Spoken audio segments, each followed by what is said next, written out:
चलिए आज बात करने वाले हैं 12वीं के हिंदी के संदर्भ में। और 12वीं के हिंदी के संदर्भ में बात करने से पहले यदि अभी तक हमारे YouTube चैनल US विजडम को सब्सक्राइब नहीं किए तो ज़रूर सब्सक्राइब कर लें और साथ ही साथ लाइक करें, कमेंट करें और शेयर भी अधिक से अधिक लोगों तक करें, जिससे कि हमारे द्वारा जो भी कंटेंट दिया जाए, चाहे वह 10वीं के हिंदी संबंध में हो, संस्कृत के संदर्भ में हो या मैथ के संदर्भ में हो, और साथ ही साथ 12th से जुड़े हुए भी हो, हिंदी, संस्कृत या इनके अलावा सीटेट से जुड़े हुए जो भी कंटेंट दिया जाए वो उनके पास भली भांति पहुंच पाए और इन चीज़ को वह भली भांति अपने आप को जो भी उनके लिए ज़रूरत है वो लेकर के अपने आप को बेनिफिट लेकर के वह सफल हो। तो आज बात करने वाले हैं 12वीं के पार्ट जो है ये पार्ट 8 पार्ट जो है 7वीं है और ये ओ सदा निरा, जिनके लेखक जो है जिनके लेखक है जगदीश चंद्र माथुर है, इनके बारे में बात करने वाले हैं। चलिए बात करते हैं। तो देखिए इसमें पहला क्वेश्चन क्या कर रहा है, इस चीज को ध्यानपूर्वक समझना है। कहते ओ सदा निरा शीर्षक पाठ किस विधा के अंतर्गत है। मतलब विधा का तात्पर्य प्रकार होता है। इसके बारे में कई बार हम बात कर चुके हैं। जब भी कहा जाए किस विधा से संबंधित है तो वहाँ 4 ऑप्शन इस प्रकार से आता है, जैसे कहानी, निबंध, उपन्यास या साक्षात्कार। इस प्रकार से 4 ऑप्शन आता है। तो उसी 4 ऑप्शन में से एक ऑप्शन जो है निबंध भी आएगा। क्या आएगा? निबंध। और ये जो ओ सदा निरा जो शीर्षक के जो दिया हुआ है यह जो है विधा में या निबंध विधा से संबंधित है। चलिए हम आगे क्वेश्चन के बारे में बात करें तो कहते हैं ओ सदा निरा शीर्षक जो है निबंध में वर्णित मन कैसा ताल है। मतलब मन जो है यह किस प्रकार के ताल है, तो इनमें कहा गया गहरे और विशाल ताल है। कैसा है? ये गहरे और विशाल ताल है। चलिए बात करते हैं अगला। कहते हैं ओ सदा निरा शीर्षक पाठ में किस महापुरुष की, मतलब ये ओ सदा निरा शीर्षक पाठ में किस महापुरुष की चर्चा आई है। तो इनमें किस महापुरुष की चर्चा आई है, तो वो महापुरुष महात्मा गांधी है और इन्हीं का इस पाठ में चर्चा किया गया है। ये चीज ध्यान रखना। चलिए आगे बात करते हैं। तो अगला क्या कह रहा है, तो जगदीश चंद्र माथुर। क्या है? जगदीश चंद्र माथुर का जन्म कब हुआ था। तो जगदीश चंद्र माथुर का जो जन्म है वह 16 जुलाई 1917 ईस्वी को हुआ था। कब हुआ था ऐसा पूछा जाता है, जो जगदीश चंद्र माथुर का जन्म कब हुआ था। और इनके लिए भी 4 ऑप्शन होता है। उन 4 ऑप्शन में ये चीज़ ध्यान रखिएगा कि इनका 16 जुलाई है और 1917 ईस्वी है। और जहाँ भी ये चीज़ नज़र आए उस चीज़ झट से 4 ऑप्शन में से उसको चुन लेना है। चलिए आगे क्वेश्चन के बारे में बात करें तो कहते हैं ओ सदा निरा शीर्षक पाठ के लेखक। मतलब ये ओ सदा निरा शीर्षक पाठ जो है इनके लेखक कौन है। तो इनके लेखक जो है यहाँ भी बता चुके हैं, जो जगदीश चंद्र माथुर इनके लेखक हैं।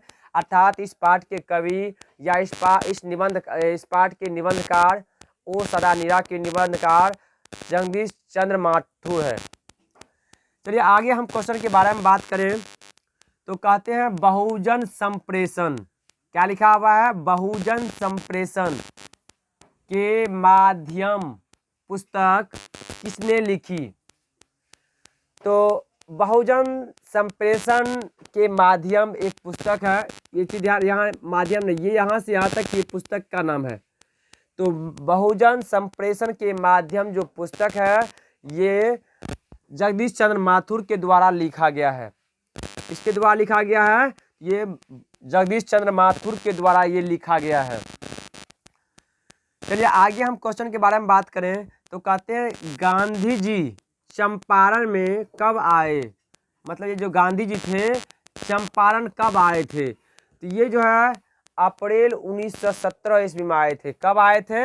तो अप्रैल 1917 ईस्वी में वो चंपारण आए थे। इन चीज़ों को ध्यान रखिएगा क्योंकि इसमें कई बार पूछा जाता है जो गांधी जी जो है चंपारण कब आए थे और कि उसको किसने बुलाया, ये भी पूछता है।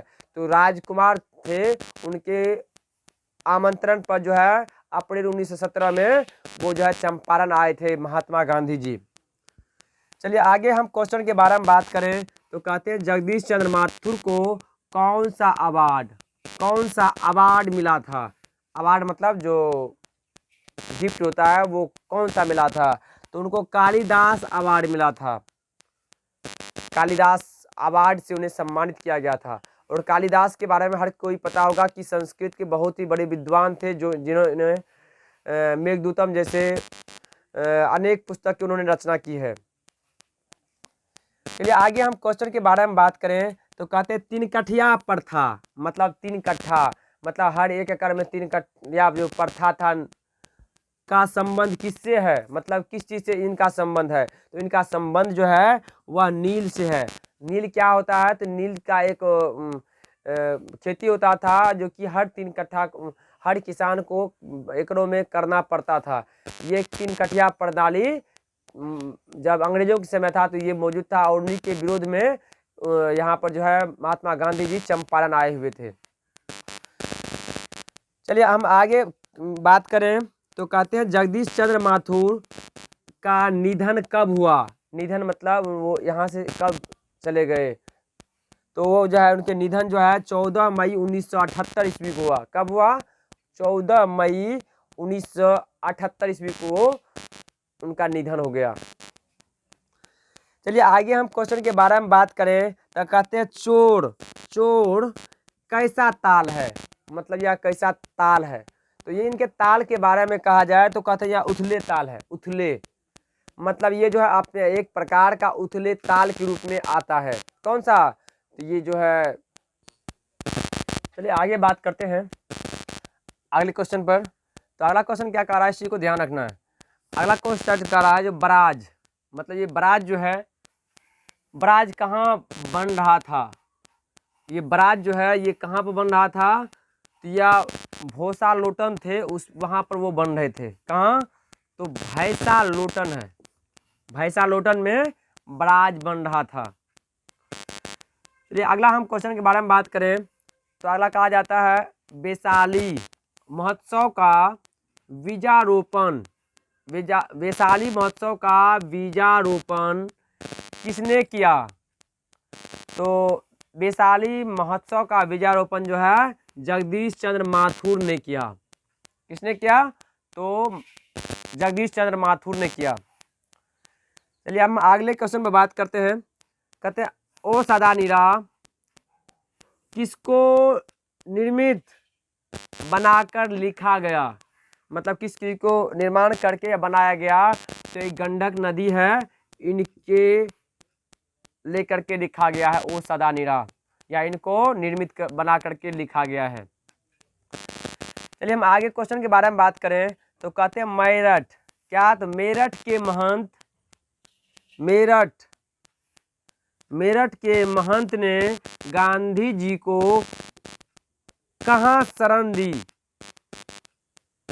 मतलब कहाँ पर इनको रहने की जगह दी, तो एक महुए के जो है वृक्ष है उनके नीचे उनको शरण देते हैं। कहाँ पर, तो एक महुए के वृक्ष के नीचे। इसी ध्यान रखना 4 ऑप्शन में इस प्रकार से आता है, जो महुए के वृक्ष के, तो साल के वृक्ष के, तो पीपल के वृक्ष के, तो इस प्रकार से 4 आम के वृक्ष के, तो 4 ऑप्शन होगा जिनमें कि एक महुए के वृक्ष जहाँ होगा पेड़ होगा उनके नीचे उनको शरण दिया था जो मेरठ के महंत थे।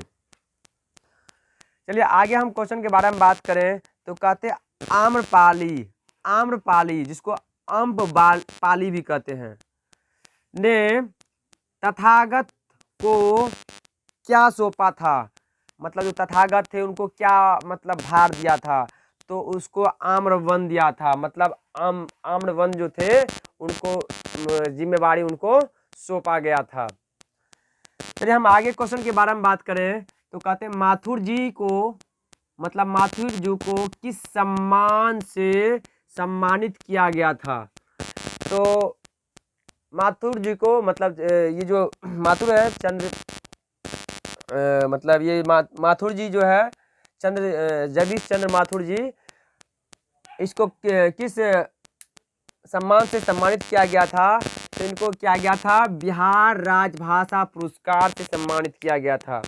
और राजभाषा, बिहार राजभाषा से सम्मानित किया भी गया था। इनके अलावे भी उन्हें कहा गया था जो विद्या परिधि उपाधि, मतलब विद्या परिधि नहीं, वारिधि, विद्या वारिधि की उपाधि से भी उनको विभूषित किया गया।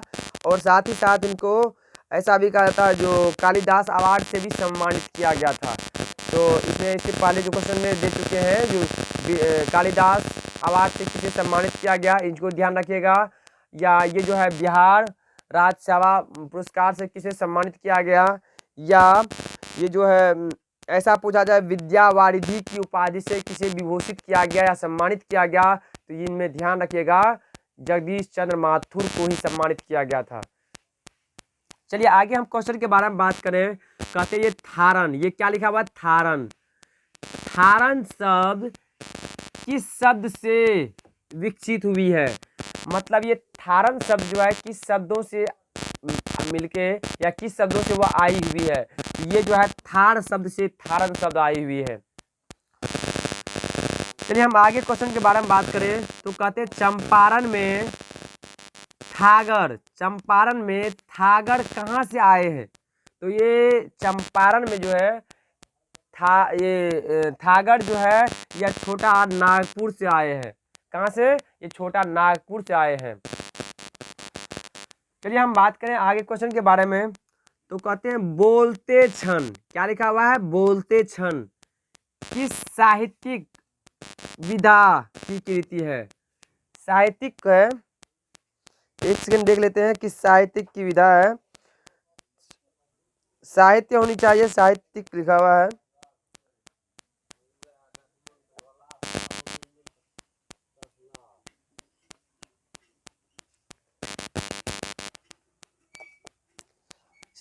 बोलते क्षण किस विधा की कृति है, साहित्य भी दे सकते हैं या साहित्यिक की विधा है। ये जो है निबंध की है।